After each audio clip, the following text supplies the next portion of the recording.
Hi, everyone. Thank you for taking time out of your day to join us for the third webinar in our four-part series leading up to Construction Suicide Prevention Week.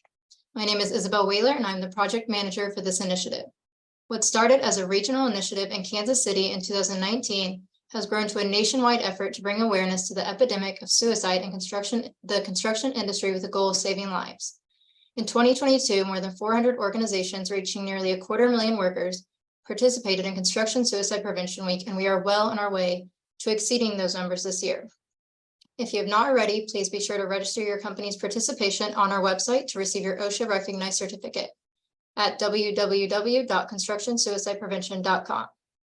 With approximately 7.5 million people employed in construction in the US and far more worldwide, we still have more people who need access to the tools that could save a life and reverse the trend that has placed construction as an industry with one of the highest rates of death by suicide. The Construction Suicide Prevention Week initiative provides free resources to people in and around the construction industry to help them start conversations, hold stand-down events, and share information with colleagues who may be struggling. Our goal is to put more tools in the hands of the people who build our communities, and this webinar is one of those resources we are proud to be able to provide. We want today to be interactive, so please feel free to submit questions to the chat or Q&A. Now let's get to today's program. Our moderator today is Cal Beyer. Cal is Vice President of Workforce Risk and Worker Wellbeing for Holmes Murphy. He serves on the Executive Committee for the National Action Alliance for Suicide Prevention and the advisory groups for MindWise Innovations, U-Turn Health, Goldfinch Health, and the Suicide Prevention Resource Center. He has also helped CFMA launch the Construction Industry Alliance for Suicide Prevention in 2016. Please welcome Cal. Isabel, thank you very much. What a great honor it is to be with you in Construction Suicide Prevention Week. A big shout out to my friend and collaborator, Angela Crawford, as well with the builders.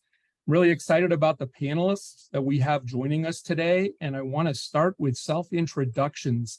So Annie Wright, we're going to start with you. Thank you for joining us today. Hi, Cal. Nice to see you again. I'm Annie Wright. I work at J.E. Dunn Construction. I'm the benefits manager, and I've been lucky enough to be here for going on 16 years now. And I've also participated in this group, this Construction Suicide Prevention group, since it started back in 2020. So I'm really proud to be here today and happy to collaborate with you all. It's excellent. And we have a new friend to me, Christee Holbrook. Christee, thanks for joining us. Good morning. Thanks for having me. I'm Christee Holbrook. I am one of the owners of Graham Roofing and also the president of Graham Roofing in West Point, Mississippi. We're a commercial and industrial roofing company. I'm glad to join y'all today because I've experienced this firsthand in my business, and I'm very passionate about this cause. No, we really appreciate your willingness to be here. And I think having that lens and voice of an owner is really a powerful opportunity for you to share. And Chris Lalevee, however we say your name, my friend, thanks for joining us today from New Jersey. It's always great to see you, Cal, and thank you. My name is Chris Lalevee. I am a business agent with Local 825, which is New Jersey and the 5 lower counties of New York, which we call the Hudson Valley. We're about 8,000 members. Like I said, I am a business agent, and I also run our members assistance program. Yeah, the three of you are going to have such powerful stories to share about hope and healing today. I was asked to provide just a brief context before we jump into questions for each of you. In February of 2015, I lost a dear friend to suicide. I'd felt that sting before in my family, among prior coworkers, and people in our community. But when it hit my friend Jeff, it hit me really hard. In 2016, Dr. Sally Spencer Thomas invited me and several key leaders to the White House to attend a men's conference on health. And there I had brief comments, and I closed my comments with a pound of the desk and the words stigma, schmigma. And I asked if there were questions. And there was one question. Someone asked me, how did I spell schmigma? And I knew that my words had left an indelible mark. I learned the power of storytelling that day, that I could be bold, that I could be courageous, I could make myself vulnerable, but my words mattered. Nothing breaks down stigma like a personal story of hope told with the lens and voice of lived experience. And each of us has that lived experience today as panelists. Lived experience transforms survivors into comforters, healers, and restorers of hope. And the way I teach people storytelling is 3 key words: hope, help, and recovery.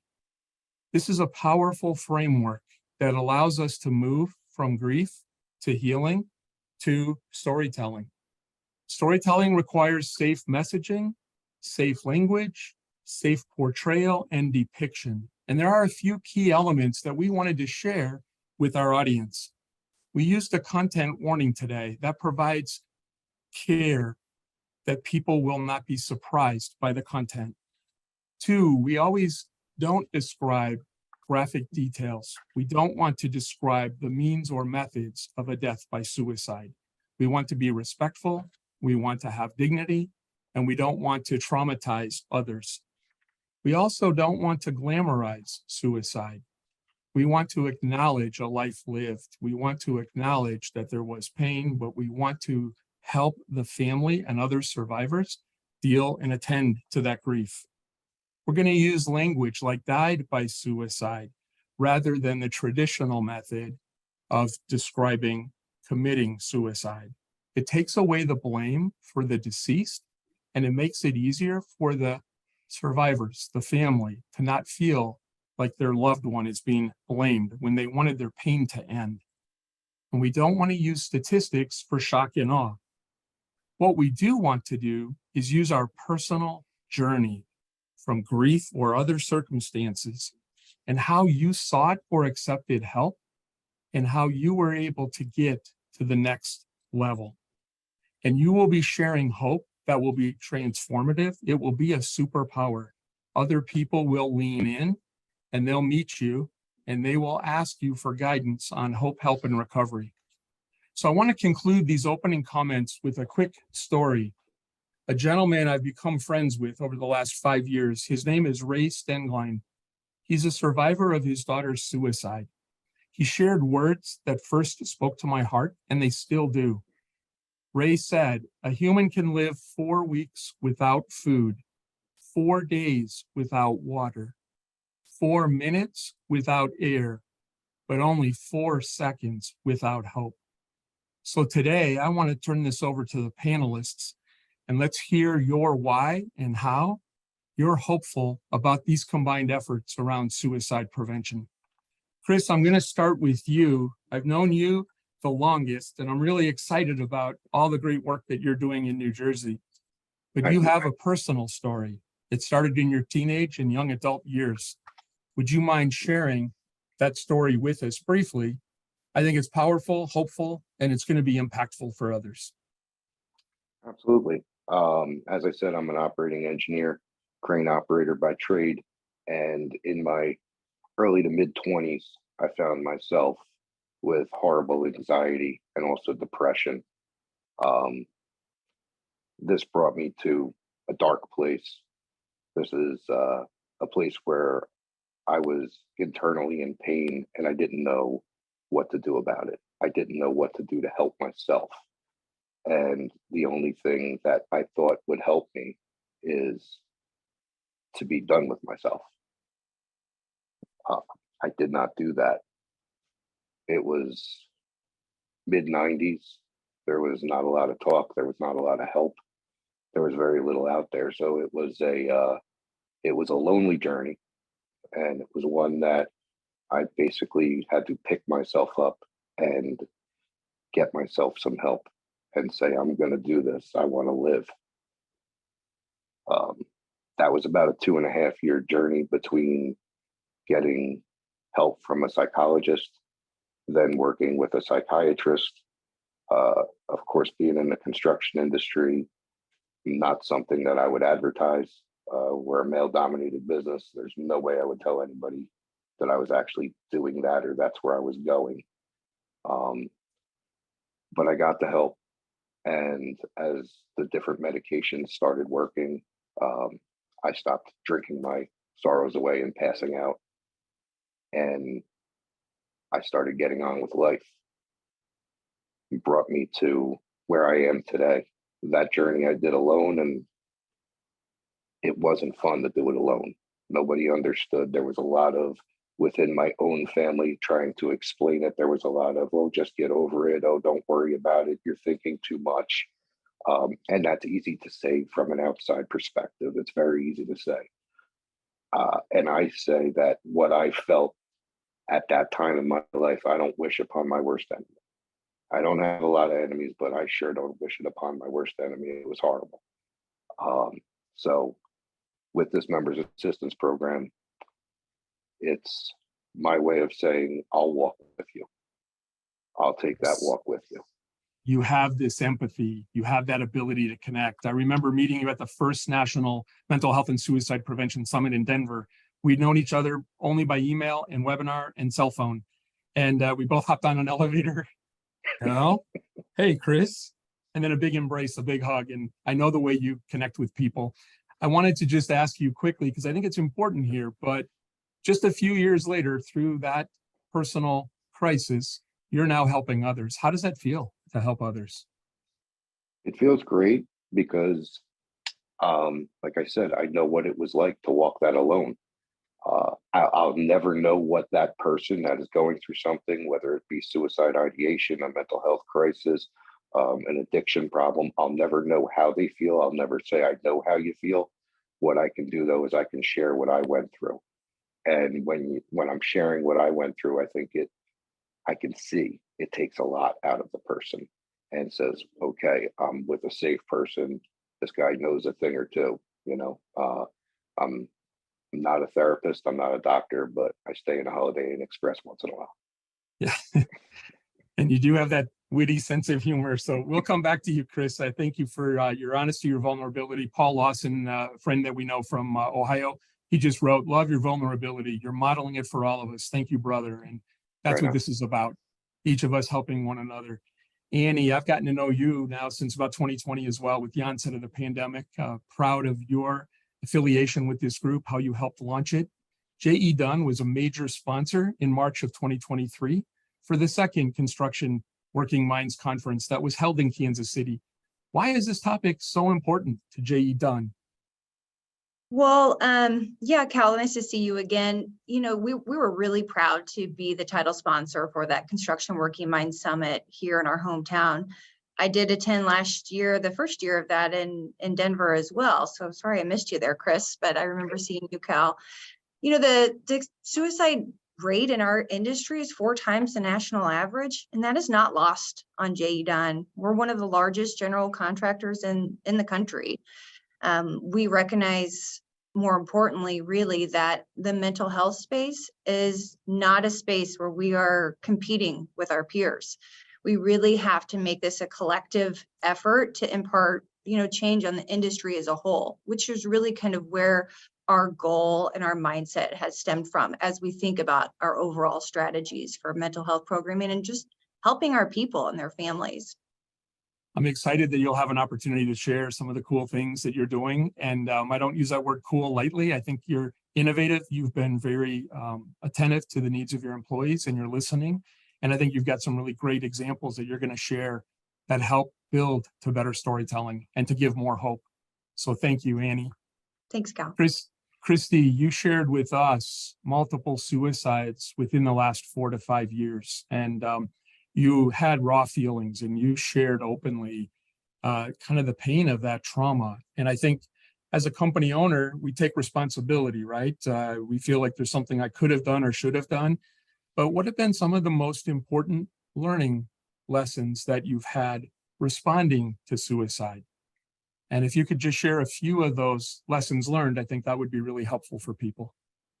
So I'm very passionate about this subject because, like Cal said, we faced this issue and we were not prepared. You hear about it all the time.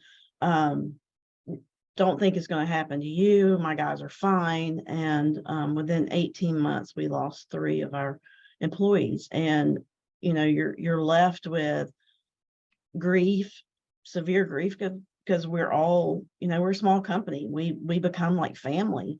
And you're left with grief and you're left with, how do I help the family? How do we go on? How do I help my guys that are still here? deal with that grief. And, I wasn't prepared at all. And I thought, I've got to get prepared. I've got to figure out a way if this happens again, or if someone has a mental health issue, how do I help them? How do I get them help? So that's been my journey, and we've come a long way and still got a long way to go. You recognize the importance of top-down leadership commitment and that personal accountability and responsibility, that I'm going to get involved. And so you're going to share some additional stories, and I'm excited about that. I think it's going to be really powerful. Annie, I want to bounce this back to you as a career HR professional. You've been in this topic when it was off limits and it was considered taboo, and yet now we've seen it's top of mind for most business leaders. I wanted to just ask you, how does it feel to see this momentum, to see this progress? It's hopeful. I feel personally very hopeful, and that the work that I'm doing here, and that our team, our safety team, our HR team, our leadership team that we're doing every day is really impacting change within our organization. And hopefully, that permeates through the industry as a whole, kind of like I said, with our kind of overarching thoughts about where we really want to take this initiative. J.E. Dunn's come a long way in the programming that we've had as well. We have the benefit of being an organization that's, approaching our centennial. So we have a really strong culture, having been around for nearly 100 years now. And we have, a guiding principle that states, we believe in health and well-being. And we certainly consider mental health a large component of that overall well-being for our people and their families. We have such support from our leadership team. It's just truly remarkable. For us, they were really able to really kind of put their money where their mouth was when we came to them and said, we want to replace our EAP. We think that we have found a better solution, and it's going to cost a lot more. And the fact that our leadership didn't hesitate, they are saying yes, they are all in, just really goes to show, their commitment to this important initiative for us, and really just happy to help to contribute to that. And Annie, I get the sense when I talked with you, this is personally and professionally rewarding for you as well. It's something that you're excited to be part of. It is. Certainly, as a benefits manager, my job is really to support our people. My customers are J.E. Dunn employees, their family members. And so having an opportunity to engage them and offer such robust, meaningful programs that really, I think, impart change on their daily lives is hugely rewarding. It can be, anything as far as, and we're really proud to be able to offer the same benefits, same health plan to all of our employees, regardless of what type of employee they are, whether you're a craft worker, you're in the office, you're our CEO, or you're me. We have, that's something that we love to hang our hat on. And that's true for our EAP as well, for our mental health solution, offering the same benefit to union, non-union employees. All of our folks is something that is exciting, and it's fun to be able to roll out benefits like that. It's easier to communicate when everybody's receiving these great suite of benefits. So it is truly rewarding. And at the end of the day, if one person is helped by the program that we're putting in as a team, it's a large collective team. This is certainly not an individual effort. Then that's great news. I appreciate the caring culture from each one of you three. You exude that. You care about your people, and that is a driving force in everything you're doing. So thank you for that, Annie. Christee, I'm going to come back to you. Like, you learned that there were some stressors that were affecting the workforce. And rather than us focusing too much on risk factors with each of the panelists, what were some of the big issues, the big challenges that you saw workers facing that could culminate in a suicide loss? Well, I tell my people all the time, life is hard. It's very hard right now. And it's okay to feel that way and to ask for help. I think several of ours had some pre-existing conditions. Heat right now is a factor. And, we're really talking about mental health right now. because it's so hot outside. It's 3 digits here. It's brutal. So I think those are our big keys on, what the stressors are. Our industry it's a manly, world, and you're not supposed to talk about sensitive subjects. So, those all affected. You got to see how Chris shared his story, and you got to see kind of the outpouring of response when people do share that vulnerability. And so I know that's been something that I'm going to ask you about in a few minutes, but how have your workers responded to your efforts to better understand and to meet them talking about mental health and focus on suicide prevention? How have you seen that response? So when we first, I had someone come in after we had a death by suicide, and I think they were all kind of like deer in headlights, what am I doing? But I felt like they needed to know that it was okay to grieve and to have someone to talk to. So I've since then anytime we've had an issue, I bring in someone. Now I bring in someone twice a year at least to talk to them, just to remind them that it's okay to talk to someone. It's okay not to be okay. We have started doing toolbox talks. I've written my first mental health program, and it's very unique to us. And at first they were all deer in headlights. What is she doing? Is this what a female owner is going to do? Come in and talk to us about, feelings. Now they're more open. They don't have that, squirming in their chairs look anymore. And several of them have reached out, and we also in turn watch how our employees are feeling. And, if we see something that we feel like is wrong, we reach out to them and talk to them about it and just let them know, not forcing you to talk to us, but we are here and, we're here to help you. So they're doing better. Thank you so much. We got a comment and a question, and someone was asking, how did Christee take action? And then the next comment was, she just answered the question. So thank you so much for that. Chris, I was going to bounce back to you. Do you think it's getting easier to talk to workers and families about mental health, substance misuse, suicide?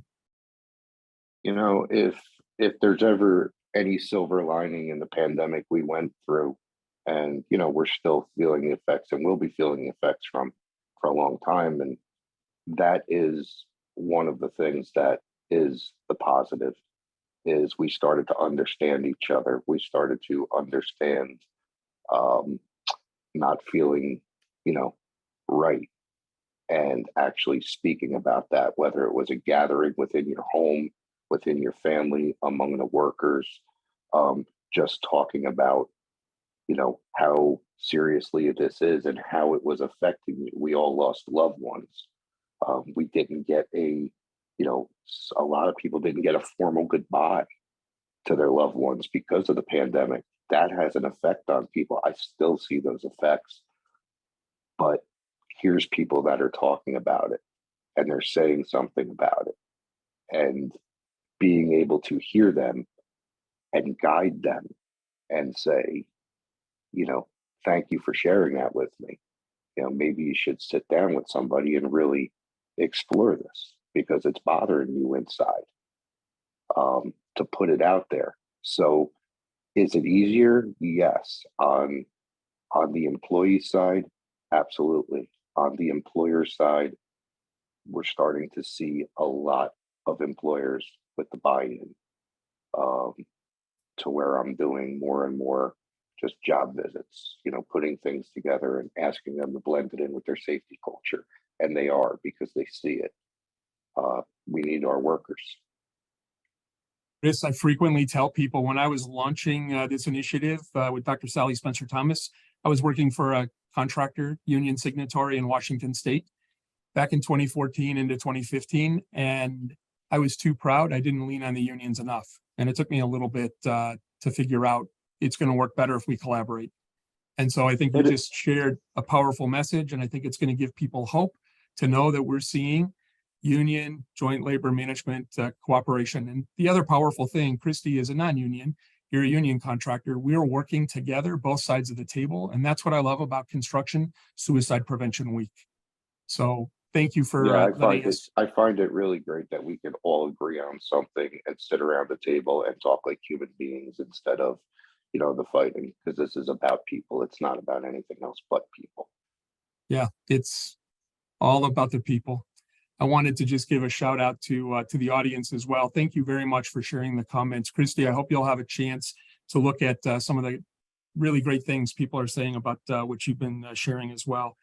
Annie, I think one of the biggest takeaways you've done, we need to move from awareness to action. We talk about that a lot. And I think your EAP example is going to be a powerful story of hope. You recognize that there were gaps. You recognize that there were challenges. I'm sure as a benefits manager, it's hard. The program you put in place isn't getting the traction or the success. And yet you were open-minded. You did research. You looked for options. You picked a different option. I think the way you did it was powerful.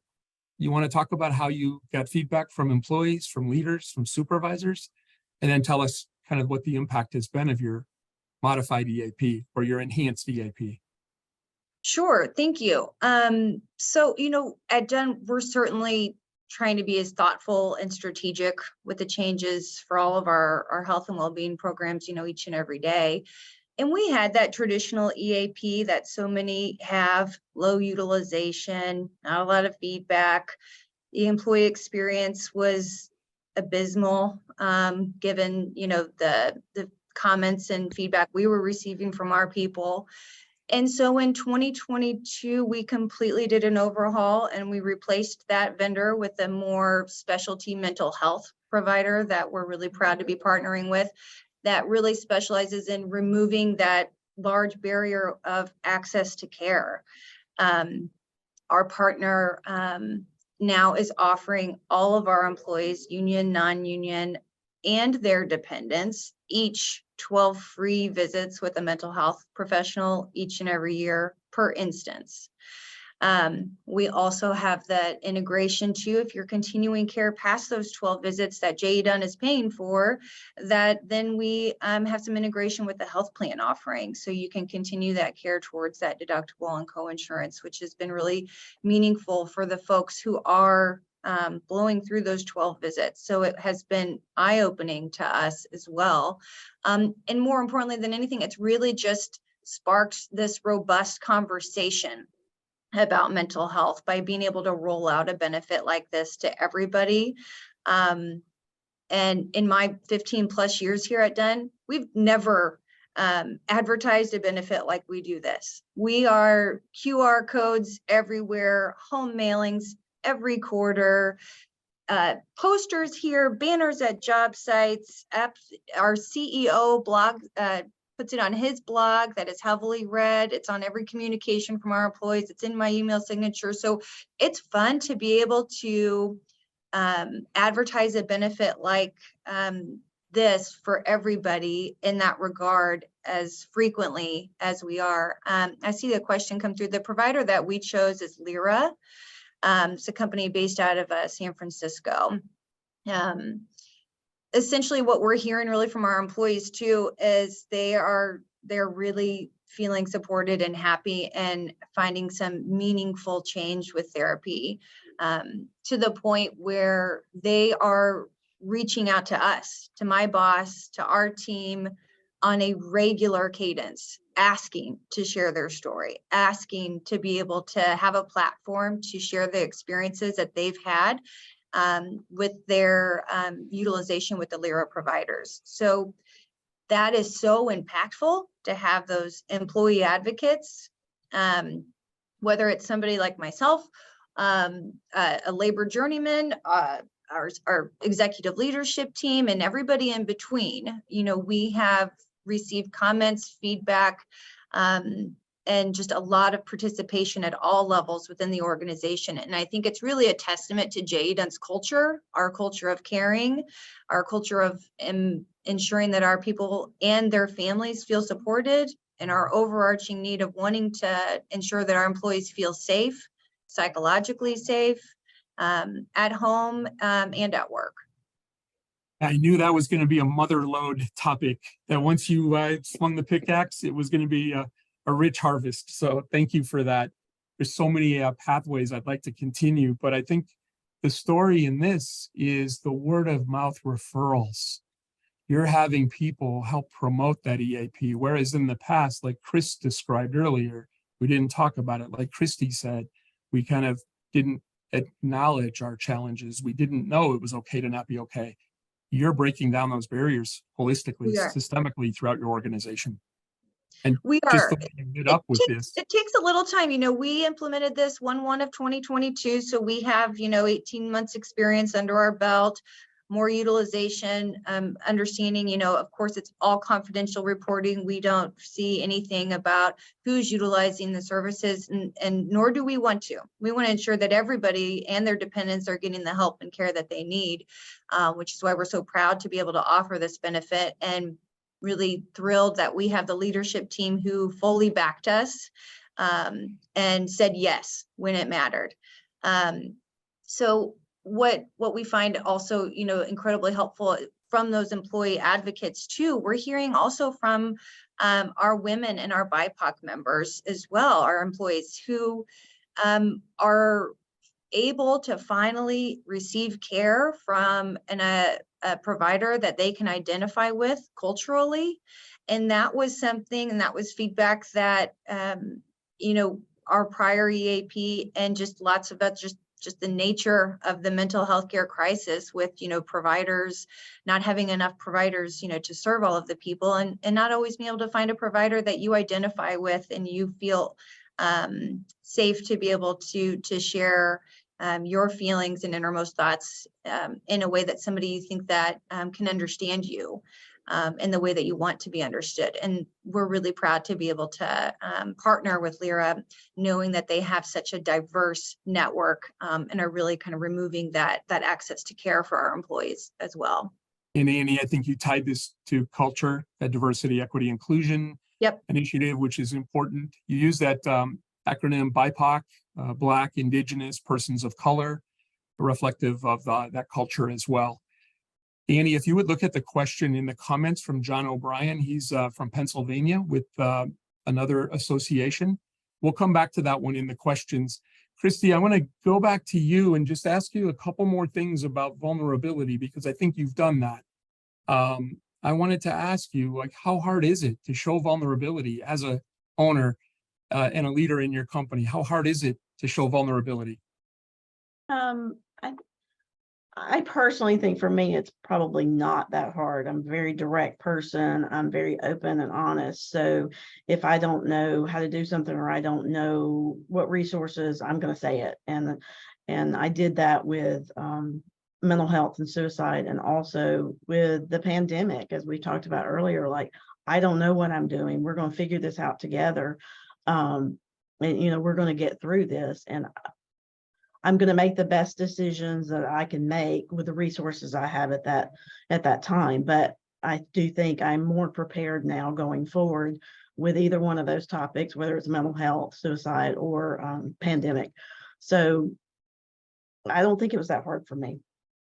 Christee, when I met you, you shared a vulnerability also. Like, through the pandemic, it's hard to find workers, and that impacts each of our organizations. Yes. But I was hopeful that you sharing this story, your care, people would say, hey, that's a company I want to work for. And I think that's another story of hope. And companies that are embracing this are going to be employers of choice. So I did see a comment about, and I tell my guys this all the time, if you don't think this applies to you, that's fine. But listen, because it could apply to another family member, a child, a friend, that you could recognize these signs. So, whereas you may not feel like it applies to you, listen, because you may save someone else's life, or you may help someone else. So that was Love it. Important Thank comment. you. Chat. Thank you very much for sharing that. Chris, I'm going to give you a tough question too. The idea around substance misuse and substance use disorder. I know that's an area that is of special interest to you. It's something that you've put a lot of time and effort in. Our mutual friend, Kyle Zimmer, with another local, you two are co-instructors of your It's Time to Get Uncomfortable program with the operating engineers. Tell us a little bit about what employers and unions can do to collaborate on these topics of substance misuse and substance use disorder. Sure. When you look at substance use disorder, we could just go to alcohol first and look at the construction industry and see it as part of the culture. We all know that, and nobody says it out loud. So that's first and foremost. And when we start looking at drugs and addiction, we look at our two leading paths to addiction, especially with your opioid crisis. And your two leading paths to addiction are surgeries and workplace injuries. And workplace injuries is us, the construction industry. So there's a lot there. There's a lot there. And it seems as if it's been ignored and accepted. Interestingly enough, just to share a story, anytime I go to a contractor and I say, so-and-so has called me, they're going into a program, the contractor says, oh, thank God. That being said, what I tell our people is your bosses know. They already know. They just didn't know how to breach that conversation. They didn't know what to say. They do care. They like you as a worker. They want you back. But they didn't know how to go about it. And they're so happy. And the support that you're getting from the contractors, and Kyle's doing the same thing. You see the contractors, they want the support. These are good workers. These are good men and women. I don't have an addiction issue, but the amount of people that I've helped to get into a program, people that are getting clean, people that are getting sober, I would never want to have to worry about that issue. It's a scary one, and it's a disease. And when you start breaking it down as a disease and you start breaking the stigma of it, it's a very real problem. So, are we safe? Are we safe? And when you blend that into the safety culture of the construction business, that's where you start to make an impact. Chris, that impact between substance misuse, opioids, ties directly to suicide. And so thanks for all the hard work you're doing in that area. Christee, I'm going to give you one other question that I was thinking when I heard you speak. You shared how you found someone in your time of need. You were desperate, right? You didn't know where to turn. You didn't know who to call. You found a person in Women of Roofing. And I just thought, what a powerful story of hope. Would you share kind of what that meant for you and how that helped you in that time of need? I think it'll give people hope. So again, I, felt lost and unprepared, and got involved with a group, National Women in Roofing, and found Mandy McIntyre. And at that time, she was working for a roofing contractor and had similar stories as mine.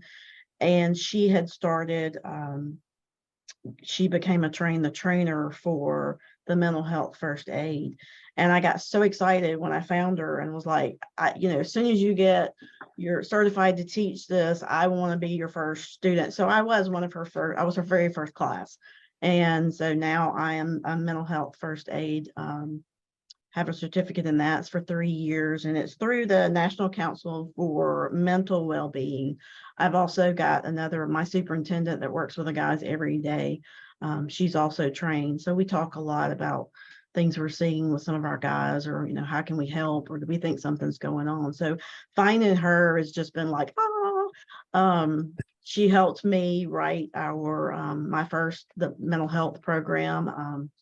And she's been a godsend. I think there's power in an uplifting story like that. And Annie, I wanted to come back to you because one of the things you shared with us as we prepared was this grief support group. I didn't ask you if it was a employee resource group, an ERG, but could you tell us a little bit about the grief group, how it got started, and kind of what the major takeaways have been? And you've had really high participation. It's been really exciting to hear.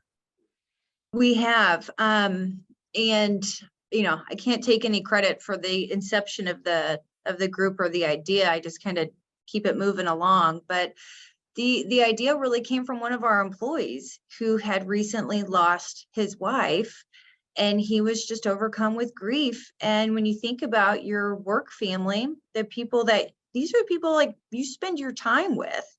oftentimes way more than your own family members. And so he had reached out asking for information about, do we offer something like this? Is there something that we can put together, because this is who he's spending his time with and and it would be really helpful to him. And so that's really kind of how it started. We do a monthly call. All employees are invited to attend. We average 50 people or so monthly. We have some calls where we've had 100 people on. We've had some, with less. And it's really just creating a safe space for our employees to lift one another up, to lean on one another, to share their experiences. Many just listen, and that's perfectly acceptable and fine, however they choose to participate, listening, typing questions in the chat, following up with other members, after. It's entirely optional. We choose not to incentivize it through our well-being program, because we want people who are attending to be doing so because they are choosing it, as opposed to trying to earn some incentives towards a medical premium subsidy or something for the following year. They're never recorded. It's entirely optional. And we've had some really impactful stories, again, kind of leaning into J.E. Dunn's culture of care and having our people feel supported. One gentleman was saying on a call one time, as Christmas was approaching, I cannot bring myself to hang up my Christmas lights. My wife loved Christmas, and this was her favorite holiday, and I'm really struggling, and I can't bring myself to do it, but I should be doing it. I still have kids in the house. And within a matter of moments, dozens of employees were like, what's your address? I'll be there Saturday. Hey, I'll bring the pizza. Can I do this? I've got to solve, and just the sense of collaboration, the sense of support that our employees, offer one another. And I have dozens of stories like that. And it's really, really making a difference, I think. Annie, we knew today we could only scratch the surface of stories of hope and healing. We also know that this topic is a sad topic, and oftentimes organizations approach this after a tragedy, after a human loss. We wanted to put some resources together for grieving and bereavement support. These are things that I've been involved with for many years. I've taken nuggets from a number of people. We have a number of people in the audience who have commented, who have personal lived experience as well. So this will not be a complete set of resources. But one thing that I saw in the comments, a person out here in Seattle, she wrote about how powerful it is that employers are providing resources. Caregiver resources is another area that people are focusing on. And so I appreciate Angela and Isabel advancing those slides. You will receive a copy of these, How to Support Survivors. We wanted to turn this powerfully to the Q&A. And Annie, I'm going to start with you because I saw that question from John O'Brien. I hope you had an opportunity to see it. And if you would address that question, and I'll go back to the queue and make certain that I'm ready for other questions from the audience.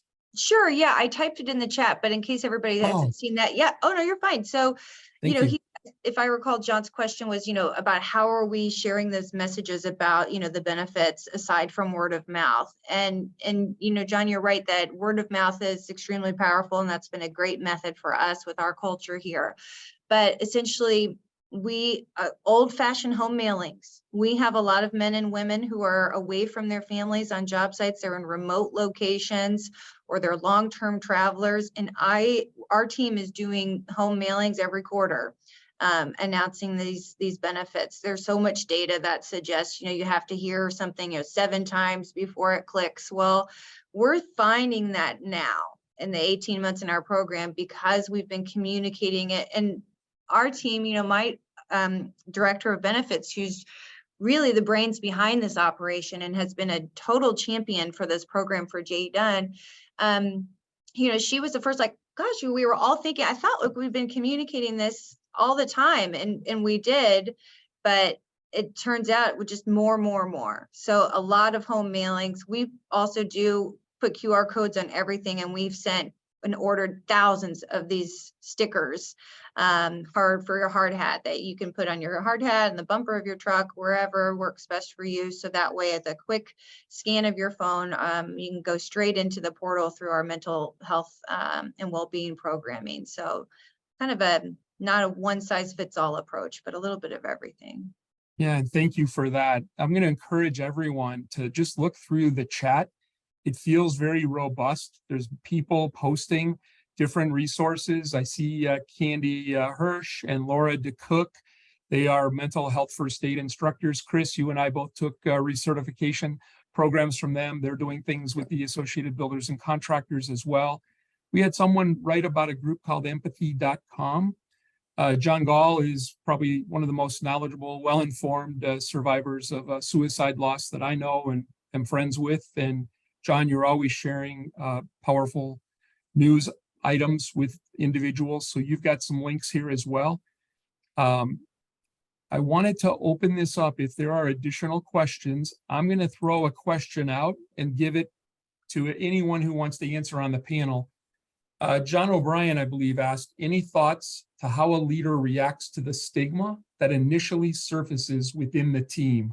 How have you used storytelling to overcome stigma? You have to Go lead ahead. by example. I believe a good leader leads by example. So if you're a leader, you're the one that has to address that. And I believe if you're a respected leader, others will follow. So by leading by example, this is what I try to do. Hence why I'm here today. Lead by example. Take the Exactly time to why you're listen. here today. Thank you. Christee, Annie, anything that you'd want to add? Breaking down stigma? I would say you can kind of address that in the beginning. And, if you address it with already how you feel, it's an illness, it's not, I think you can cut down on some of the stigma up front if you just address it head on. And again, lead by example. I agree with both Christee and Chris, and I would add too that it can't just be a speech at a conference, a large splashy, kind of initiative, with leaders. It needs to be a conversation that is a continual conversation that is part of your daily mission, your regular activities, to continue the conversation all the time. So that way, if somebody maybe isn't ready to hear something on a certain day, but maybe the next time they are. We have a question also from Molly from Kansas City. She asked, how are you keeping up to date on all things mental health related? How are you continuing to innovate and offer fresh and relevant programs to your employees? I think being on this panel was one way. I got some really good tips and from Annie on some things that I would like to do, and that is mailing to the homes. So I think, always participating and reading up and talking about it, I think you learn a lot.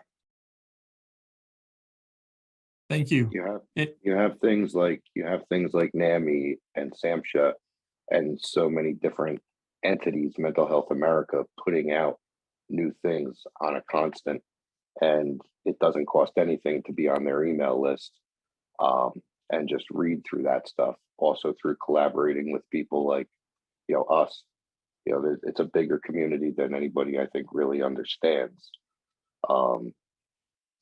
So I think that's how you really keep up and stay up to date with what's going on. I think I'm too, guessing, I'll just jump in really quickly. I bet Angela is going to type in a couple of those URLs, but the National Alliance on Mental Illness, NAMI.org, the American Foundation for Suicide Prevention, AFSP.org, and then we can give people a list later for Mental Health America and many other organizations that you can get information. The Center for Workplace Mental Health is another. There's actually a lot within the states as well. So within your own community, whether it's your state, your county, and even your town, if you do a dive into that, you're bound to find something. Chris, I spend a lot of time helping companies identify those local resources for that reason. So governmental agencies, some nonprofit social service organizations, there's a lot more resources than we're aware of, and lean into Yeah. local resources as well. Annie, were you gonna jump in on that question as well regarding staying current? Yeah, I think you can get lost in so much information as well too. So I agree, it's really important to kind of, understand the resources available in your local jurisdictions and things of that nature. But I think it's equally important to really understand the culture of your organization, what works best for your people. How do your people like to receive information? And if you don't know, ask them. Take a quick poll survey, find an opportunity. Some people might prefer a text, some prefer this. So, so ask them how they would like to engage with your organization. So then you can be thoughtful about how you roll out some information. And lastly, I would say too, I think I kind of said at the top of this call, for JE Dunn, this is not, mental health space is not a space we are competing with our peers. We really, really believe in partnering with all of our competitors, our regular business competitors, so that way we can really collectively impart change on the whole. So some of this too just comes down to checking your egos at the door. Some of your peers may be doing some things better than you. Well, learn from them, collaborate with them. I can't imagine that they would not want to, share resources and ideas and collaborate in the same way that I know our industry certainly is doing a lot of that. So I've learned a lot too from some of JE Dunn's competitors as well. Yeah, I think that's powerful. I think one of the cool things I've seen, developers bring this to their general contractors and construction managers, making it kind of an ecosystem approach. So the subcontractors, the trade partners, the suppliers, the equipment rental houses, labor, everyone kind of partnering together, doing this more broadly throughout the industry. So thank you for sharing those examples. I wanted to give a quick shout out. I believe I have permission from this individual, John Goodman with the National Roofing Contractors Association. He shared a question about stigma earlier. I misattributed that to another John who had previously listed a question, but he said a big stigma is selfishness. We couldn't cover all the myths around suicide, but this idea around selfishness and stigma, does anyone want to take a crack at that? And if not, I can. That's a tough one. Do you want to give it a shot, Chris? I see the selfishness around stigma as, being selfish. It's not my problem. I believe it's all of our problems. I've seen in the past, and unfortunately, I'll say see in the past, where people have had something to say about a program like the one I'm doing, but yet becomes very real when it hits home. So, you don't necessarily, you might not need something, but to know that it's there, to know that the resources are there, is important to somebody else. And that's just not being selfish and respecting the other people. And Chris, one place I've seen that selfishness surface, people may say if someone takes their life by suicide that they were being selfish, when the reality is they felt they didn't want to be a burden. They didn't want to create more pressure on their family, that maybe the world would be better without them. And I think that might be part of what the questioner was getting to. We need to continue to overcome. And then I love the clarification that just came in the Q&A. Survivors often first assign selfishness to the motivation of the victim. Sometimes there's survivor's guilt, and that feels selfish as well. How can I go on when my loved one hasn't? And so thank you very much for covering what's really a tough topic. There's one last... What real quick on that. So that Thank was you. kind of what I was talking about earlier. So many people say if you take your own life, it's selfish. that's why I said I go ahead and address that and be upfront. That's not how I feel. So if you go ahead and address that up front with my guys and my team, most likely you're not going to get negative feedback or, talk about your program. So I think it's very important to address that. It's straight talk. It's real talk. And it's being genuine, and you're demonstrating care, and you're educating them. You're breaking down myths, right? And we can do that through stories, and that brings hope, and it will bring healing. We have one last question when we probably have time for it. So the questioner said, in the midst or aftermath of the pandemic, that had a huge impact on mental health. And so they said, we've heard from Chris, wanted to hear a little bit more.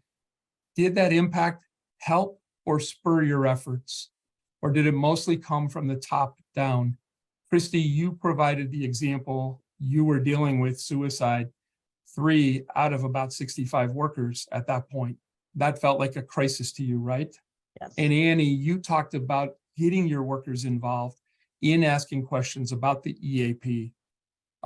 Is there anything more you would want to address regarding how to get employees involved, how to get feedback, how to make this ground up so it doesn't always feel top down? Are there other strategies that you've used to get that ground up? Annie, I think the grief example was another that you gave, but if you have others, I think we've got time for just 2 minutes. I think it's too, at least for us, part of it is, and I saw somebody mention this in the chat. I'm sorry, I'm trying to kind of monitor both, about leaning in with your dependents. So we beat every benchmark there is to beat when it comes to how many dependents our men and women have here. So I share that at the top of all of our monthly grief support calls, our Living After a Loss web series, a lot of our other communications, everything we have with Lyra, anything we say, you might be feeling fine. You might feel supported and quote unquote, okay. But how's your daughter? How is your son? How is your spouse? And that can be very impactful. So the fact that we're able to offer the same benefit to all of those dependents, have their own 12 free visits, is rewarding. But yeah, I think leaning into sharing that, and then that might be the gateway for that person to actually start to realize that they too can benefit from this. It doesn't have to be a severe depression to find benefit from engaging with a mental health resource. So that's one strategy we've tried. Panelists, thank you so much for sharing your personal story, your personal journey. Again, Construction Suicide Prevention Week. Thanks for hosting this 4-part series. I'm going to pass it over to Izzy so she can do kind of closing comments. Please take a look at the chat. John Gall listed another program on access to lethal means. It's a program called CALM. I think there's just so many powerful nuggets that have been shared in the chat. Thanks everyone for joining us today. Please share the recording. Please register for Construction Suicide Prevention Week and continue the ripple effect of hope through our industry. Thank you, everyone. Isabel, I'm going to pass it back to you. Thank you, Cal and panelists, and thank you to everyone who joined us today. We will send a recording of today's presentation to all registered attendees, and we encourage to share with your colleagues. We have a great webinar to finish off the series next week, and we hope you'll all join us. So please visit www.constructionsuicideprevention.com for more resources, to register for the upcoming webinar, and much more. Have a great day.